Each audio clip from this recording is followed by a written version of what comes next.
সবাইকে ঈদের শুভেচ্ছা জানিয়ে শুরু করছি ইন্ডিপেন্ডেন্ট টেলিভিশনের ঈদের বিশেষ আয়োজন তারকা আড্ডা। আপনাদের সাথে আছি আমি ফারহানা লোপা, আর আমার সাথে আজ এখানে উপস্থিত আছেন দুজন তারকা।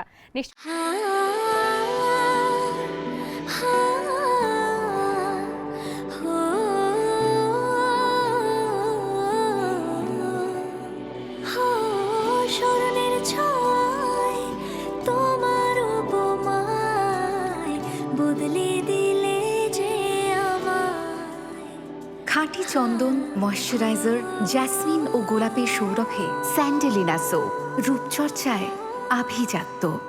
নাম শুনেই বুঝতে পারছেন যেহেতু তারকা আড্ডা, আমার সাথে তারকা থাকবেনই, এবং এই দুজনের নাম বললেই বোঝা যাবে যে আর কোনো আমার পরে যে বিশেষণ যোগ করতে হবে না। আমার সাথে আজ উপস্থিত আছেন এখানে বাঁধন এবং শাহেদ আলী। আপনাদের দুজনকেই জানাচ্ছি ঈদের শুভেচ্ছা। ঈদ মোবারক। ঈদ মোবারক। কেমন কাটছে ঈদ? সব মিলিয়ে কেমন যাচ্ছে? আলহামদুলিল্লাহ খুবই ভালো যাচ্ছে। গত বছরও আমার একটা ঈদের সিনেমা রিলিজ হয়েছে, এবছরও আমার ঈদের সিনেমা রিলিজ হলো বনলতা এক্সপ্রেস। গত বছর হয়েছিল এশা মার্ডার। সো ঈদে সিনেমা রিলিজ হওয়ার একটা আলাদা মজা আছে, সেটা গত 2 বছর যাবৎ আমি উপভোগ করছি। আর এমনিতে তো ঈদে যা করা হয়, সবার সাথে দেখা হচ্ছে, সালামি নিচ্ছি, খাওয়া দাওয়া করছি। শুধু কি নিচ্ছেন, সালামি দিচ্ছেন না? অনেক দিতে হচ্ছে। মানে আগেকার ঈদ এবং এখনকার ঈদের মধ্যে যদি পার্থক্য হয়, এইটাই আমার কাছে কষ্টের জায়গা, যে ছোটবেলায় শুধু পাওয়ার ব্যাপারটা ছিল, এখন হচ্ছে দেয়ার ব্যাপারটা অনেক বেশি। সো মানে অনেক সময় স্ট্রেসডও হয়ে যায়, যে এত একটা দায়িত্ব তখন মনে হয় মাথার উপর এসে পড়ে। তো এই তো ভালোই যাচ্ছে আলহামদুলিল্লাহ। শাহেদ আলী, আপনার কাছে আসি এবার। আপনার কেমন যাচ্ছে? ওই যে ভালো, বাঁধনের মতোই দেয়া নেয়ার বিষয়টা জারি রাখতে হচ্ছে। আর কাজকর্মের জায়গা থেকে তো কাজকর্ম যেগুলো যাচ্ছে, আমার বাঁধনের মতো সিনেমা যাচ্ছে না এবার, বাট অন্যান্য জায়গায় কাজ হ্যাঁ, আছে। কিন্তু আমাদের OTT তে দুজনের একটা হ্যাঁ। একসাথে কাজ যাচ্ছে, চক্র চক্র 2। 2।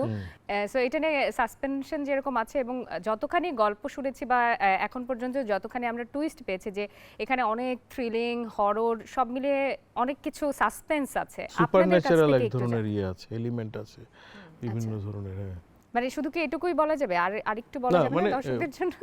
বাঁধন আরও ভালো বলতে পারবে, কারণ বাঁধনের জার্নিটা এই গল্পটার মধ্যে অনেক স্ট্রংলি আছে।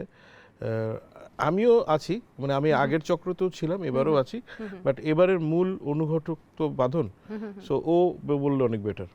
বাঁধন আপুর নামটা আসলে সবচেয়ে বেশি যেটা সবার আগে মনে হয় যে একটা স্ট্রং নারী চরিত্র আমরা দেখতে যাচ্ছি স্ক্রিনে। চক্র 2 এর ক্ষেত্রেও কি একই রকম হতে যাচ্ছে কিনা?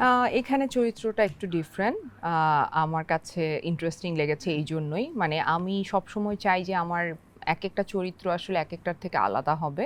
সো এখানে মেয়েটাকে প্রথমে দেখে যেরকম মনে হবে বা মানুষ যেরকম তাকে অবজার্ভ করবে, সেই জায়গায় লাস্টে একটা টুইস্ট আছে। সো এটা খুব ইন্টারেস্টিং, আমার কাছে মনে হয়েছে যে এটা মানুষকে একটা অন্যরকম ভালো লাগা দিবে। আচ্ছা, চক্র 2 নিয়ে যে কথাটি আপনাদের আরেক সহকর্মী বলেছেন, তৌসিফ, তিনি বলেছেন যে যাদের হার্ট দুর্বল তাদের চক্র 2 দেখা উচিত না। আসলে কি বিষয়টা এরকম? এরকম অনেক কিছুই আছে, স্পেশালি ভিকি জাহিদের কাজগুলো তো একটু নরম হৃদয়ের লোকজন কম দেখতে পারে। মানে তাহলে তো যে কোনো কাজে একটু- দর্শকদের অনেক বড় একটা অংশ তার কাজ হারাবে। না, সেটা অনেকেরই বলবো তো না, মানে দুর্বল হার্ট। তাদের এটা দেখলে পরে হৃদকম্পন বাড়বে, সেটা ঠিক আছে, কিন্তু এই জার্নিটার মধ্যে দিয়ে যেতে পারবে তারা। তৌসিফের মতো করে বলেছে, আমার কাছে মনে হচ্ছে হ্যাঁ, অনেক সময় হয় না যে আমাদের অনেক কিছু ভয় লাগে, তারপরে তো সেই ভয়টাও তো একটা ইম্পর্টেন্ট এলিমেন্ট, মানে আমাদের বিভিন্ন রসের ক্ষেত্রে তো ভয়ও তো একটা ইম্পর্টেন্ট রস, সেটা তো আস্বাদনের দরকার আছে। বাঁধনের ক্যারেক্টারটা তো বোঝা গেল, কিন্তু আপনার চক্র 2 তে আপনার চরিত্রটা কিরকম সেটা যদি একটু একটু আভাস। তো এইবার আমি আসলে অনেকটাই খারাপ মানুষ হই, ওর পরিবারের মধ্যেও যত ঝামেলা করা যায় সেগুলোর একটা প্রচেষ্টা নিয়েছি। তো এখানে শুধু আমি বলবো না যে বাঁধনের পরিবারই আছে, এখানে আরও অনেক চরিত্রের এবার সন্নিবেশ ঘটেছে।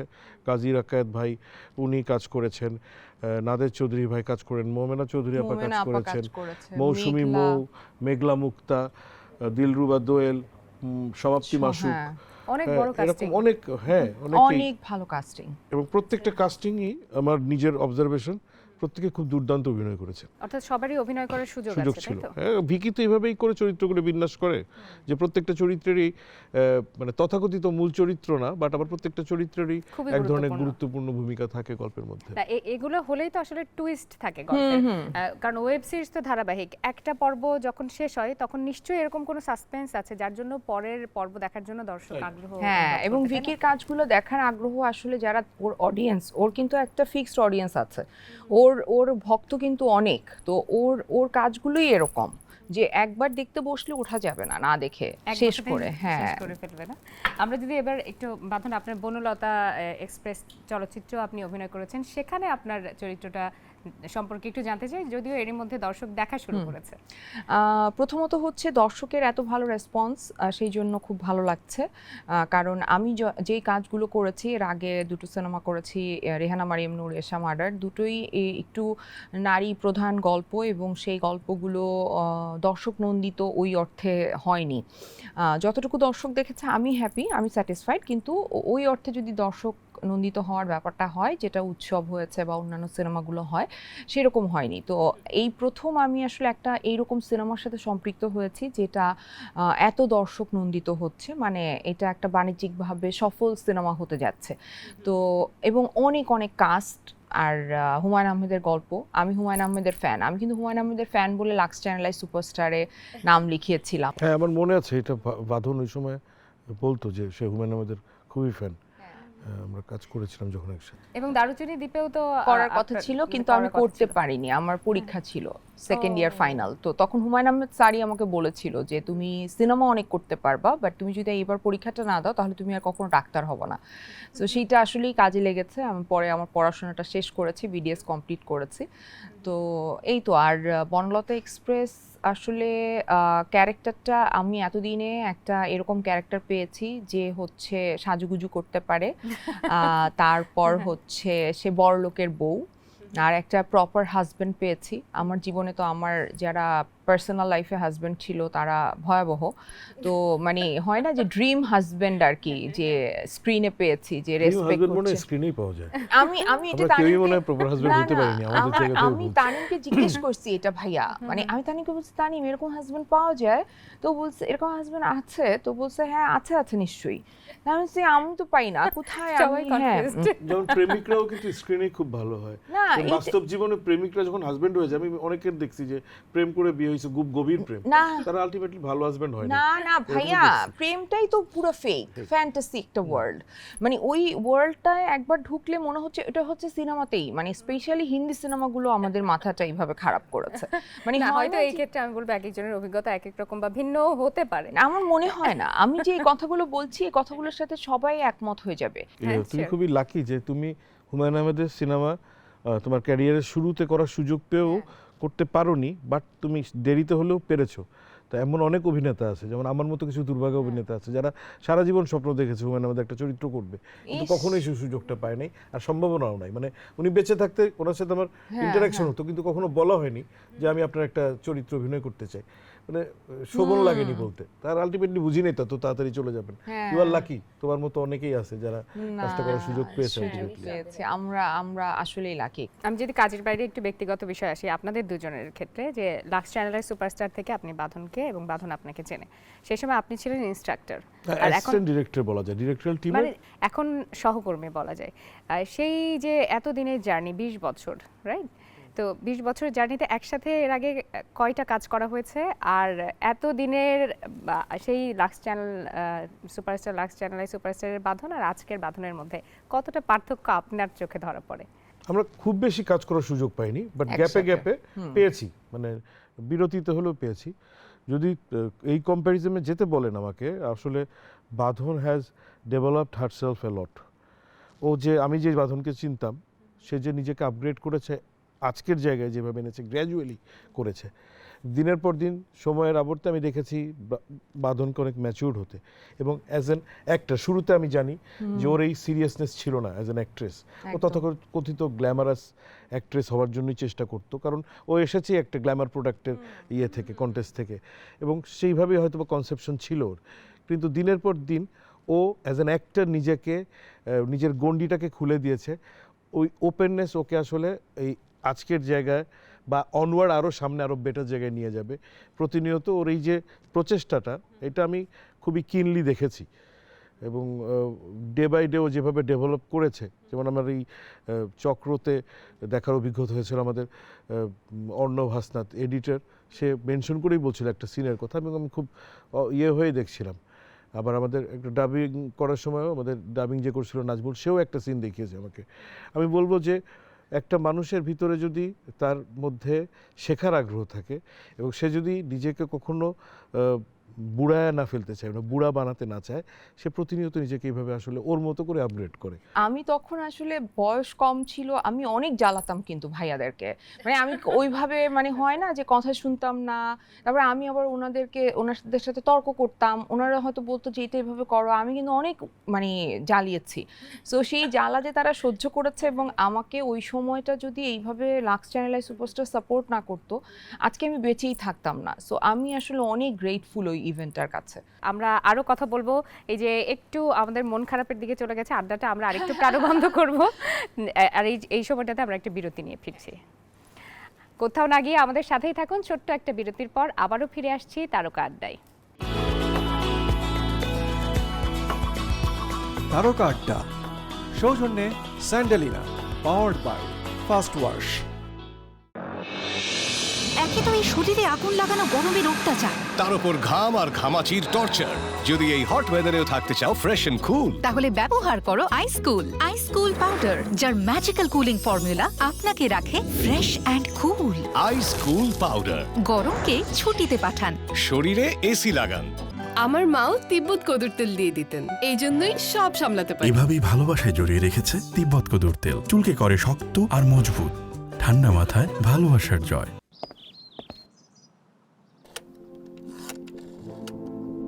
আজকের যুগে পুরনো টেকনোলজি চলে না, তাই না? তাহলে টয়লেট ক্লিনিং এর জন্য এখনো সেই পুরনো ডিটারজেন্ট বা সাধারণ ক্লিনার কেন? ব্যবহার করুন ক্লিন মাস্টার টয়লেট ক্লিনার, যার ultra power gel with stain রিমুভারের স্মার্ট ক্লিন ফর্মুলা টয়লেটের লুকিয়ে থাকা যে কোনো জীবাণু ধ্বংস করে টয়লেটকে রাখে নতুনের মতন ঝকঝকে, তাও মাত্র 5 মিনিটে। ক্লিন মাস্টার, সবচেয়ে সেফ, সবচেয়ে ক্লিন।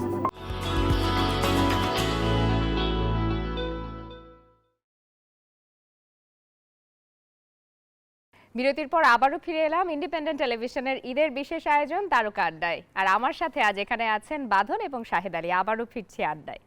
আমরা বিরতিতে যাওয়ার আগে একটু মন খারাপ করেছিলাম, এখন আর সেই মন খারাপটা রাখতে চাই না। তবে একটা কথা আমি অনস্ক্রিনেই বলতে চাই যে বাঁধন আপুর যেই এখন যে ইমেজ, সেটি কিন্তু একদম মনে হয় স্পষ্টভাষী প্রতিবাদী একটা ইমেজ তৈরি হয়েছে। এতে করে সিনেমা বা কাজ পাওয়াতে কোনো ধরনের সমস্যা হয় কিনা? অনেক হয় আসলে। হ্যাঁ, আমাকে তখনই কাস্ট করা হয় যখন তাদের একান্ত প্রয়োজন, মানে খুব বেশি ভালো লাগা থেকে বা ওকে নিতেই হবে ওই জায়গা থেকে আসলে কোনো আমি সুবিধা পাই না, বরং আমাকে বাদ দেওয়া হয় অনেক জায়গা থেকে যে ও অনেক ঠোঁটকাটা, ও অনেক জ্বালায়। কারণ হচ্ছে আমি আবার খুবই ডিসিপ্লিনড, আমি খুবই পাঞ্চুয়াল, তো আমি সময় মতো যাই এবং সময় মতো গিয়ে দেখা যায় মানুষকে লেকচার করি। সো এগুলো কেউই আসলে পছন্দ করে না, কারণ নায়িকা হবে হচ্ছে চুপচাপ, সুন্দর, শান্ত, শিষ্ট, ভদ্র, নম্র, কিন্তু আমি হচ্ছে পুরা উল্টা। সো তাদের কাছে মনে হয় যে ও মাই গড, এই একটা মানে ও হচ্ছে এসেই জ্বালাবে।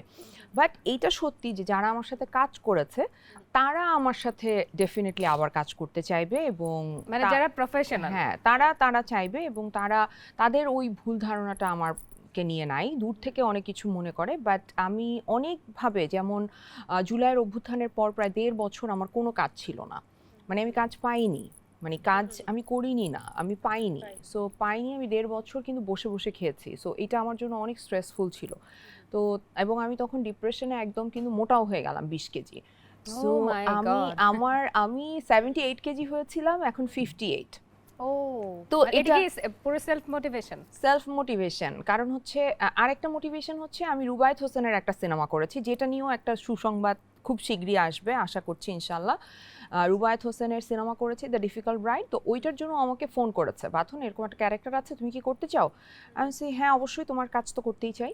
তো এখন আমি তো ভীষণ মোটা, এখন আমি কিভাবে করব? তো তারপর বলছে আমার একটু চাবি, ক্যারেক্টারটা একটু চাবি ঠিক আছে, কিন্তু একটু কমতে হবে, মানে তোমার যদি কোনো সমস্যা না হয়। তারপরে ওই যে শুরু করলাম, তারপরে তো মোটিভেটেড হয়ে গেলাম, তারপরে একটার পর একটা কাজ করে যাচ্ছি আলহামদুলিল্লাহ। গত 1 বছরে বেশ ভালো কিছু কাজ করেছি। সামনে এই আরো তো। কাজ আসছে। হ্যাঁ, সামনে আরো কাজ আসবে। তো মানে এরকম অনেক হয়েছে যে আমার অবস্থানের কারণে, আমার কথার কারণে, আমার পলিটিক্যাল অবস্থানের কারণে আমার অনেক কাজ মিস হয়েছে। শাহেদ, আপনার চক্র 2 এর বাইরে আর সম্ভাব্য কি কি কাজ আছে যেটা বলা যায় ঈদের দর্শকদের? 3-4টা নাটক আসছে। আমাদের মহিদুল মহিমের একটা কাজ করেছি, মাহমুদ মাহিন এর একটা পায়রা বউ নাম, আর প্রবীর রয় চৌধুরীর একটা সিঙ্গেল নাটক করেছি। তারপরে আমাদের তাসবিদের একটা কাজ করেছি। 4টা কাজ গেছে নাটকের ক্ষেত্রে বলছি। আর সিনেমা আসেনি, আসার কথা ছিল। এটা তো আসলে বিভিন্ন ধরনের বিষয় আছে। সামনে আসবে। সামনে কি সিনেমা আসবে? সিনেমা আসবে। রতন পালের অন্তর্খোলা নামে একটা কাজ করেছি, আর একটা পায়েল নামে একটা সিনেমা করেছি, ওটাও সামনে আসবে। তারপরে আরেকটা অনুদানের সিনেমা করেছি, ওটার নামটা মনে হয় চেঞ্জ হবে, ওটাও আসবে। ঈদের সময় চলছে, এই যে সিনেমা রিলিজ পায়, আপনাদের বিভিন্ন কাজ রিলিজ পায়, এগুলো নিয়ে তো ব্যস্ততা থাকে, শুটিং এর সময়ও ব্যস্ততা থাকে। ঈদের দিন বিশেষ করে আপনি আপনার মেয়ের সাথে কিভাবে সময়টা কাটান? আমার তো আসলে আমি কাজের বাইরে যে সময়টা থাকে আমার ওর সাথেই কাটানো হয়। ঈদের দিনটা হচ্ছে সকালবেলা আমি আমার মার বাড়িতে থাকি, তো আমার সুবিধা হচ্ছে আমার কিছু করতে হয় না। আমি খুবই পটের বিবি, আমার রান্না বান্না নাই, কিছু নাই, কোনো কিছু আমার বাসায় কোনো গেস্টও আসে না, সব মার বাসায় আসে। তো আমি হচ্ছে পটের বিবির মতো শাওয়ার টাওয়ার নিয়ে, আব্বু নামাজ পড়ে আসবেন, সালাম করব, এই জন্য নিচে নেমে আসি, তারপর একসাথে খাওয়া দাওয়া করি। আর এখন যেহেতু সিনেমা রিলিজ হয়েছে এবার ঈদে, সো আমাদের হল ভিজিটের একটা ব্যাপার থাকে। আমরা ঈদের দিন সন্ধ্যায় একটা হলে গেলাম, আর তারপরের দিনগুলোতেও আমরা আসলে প্রতিদিনই কোনো না কোনো হলে যাচ্ছি। 1-2টা জায়গায় আমি আমার মেয়েকে নিয়ে যাই। ও ও খুব একটা এনজয় করে না, বাট আমি দেখাতে চাই যে আসলে মানে হয় না যে আমাদেরকে তো শুধু স্ক্রিনে সুন্দর চেহারার মেকআপ করে ঘুরে বেড়াচ্ছি দেখা যাচ্ছে, কিন্তু যে এইটার জন্য কত এফোর্ট দিতে হয় এটা কিন্তু একটা মানুষ দূর থেকে বুঝে না। সো আমি চাই যে ও বুঝুক যে মা আসলে কিভাবে কাজটা করে।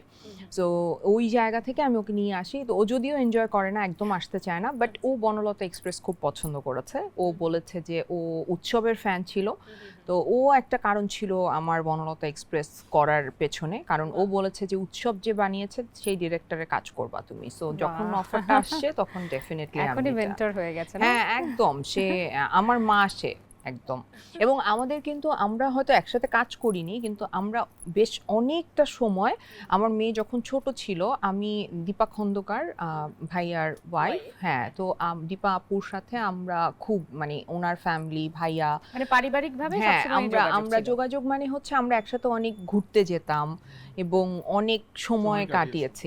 আপনাদের পারিবারিক এরকম বন্ধনটা ভালো বলেই হয়তো স্ক্রিনে আমরা আরো ভালো রসায়নে আপনাদের কাজগুলো দেখতে পাই, এবং সামনে আপনাদের আরো বেশ কিছু কাজ আসছে। সবগুলোর জন্য আমাদের পক্ষ থেকে অনেক অনেক শুভকামনা। আপনাকে ধন্যবাদ, এবং যারা আমাদেরকে দেখছেন সবার জন্য অনেক অনেক ঈদের শুভেচ্ছা, এবং আপনারা সবাই বনলতা এক্সপ্রেস দেখেন, আমাদের পাশে থাকেন, বাংলা সিনেমার পাশে থাকেন। সবাইকে ঈদ মোবারক। ঈদ মোবারক। আজকের তারকা আড্ডা এ পর্যন্তই। সবাই ভালো থাকুন, সুস্থ থাকুন, আর প্রিয়জনের সাথে ঈদ আনন্দ উপভোগ করতে থাকুন। দেখতে থাকুন ইন্ডিপেন্ডেন্ট টেলিভিশন।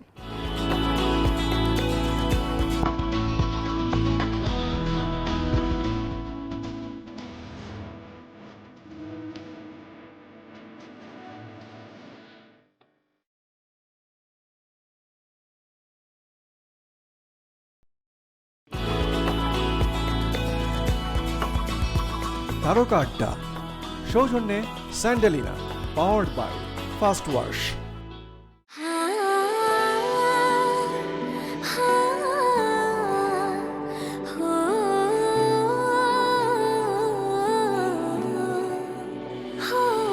স্মরণের ছয় তোমার উপমায় বদলে দিলে যে আমায়। খাঁটি চন্দন, ময়শ্চারাইজার, জ্যাসমিন ও গোলাপের সৌরভে স্যান্ডেলিনা সোপ, রূপচর্চায় আভিজাত্য।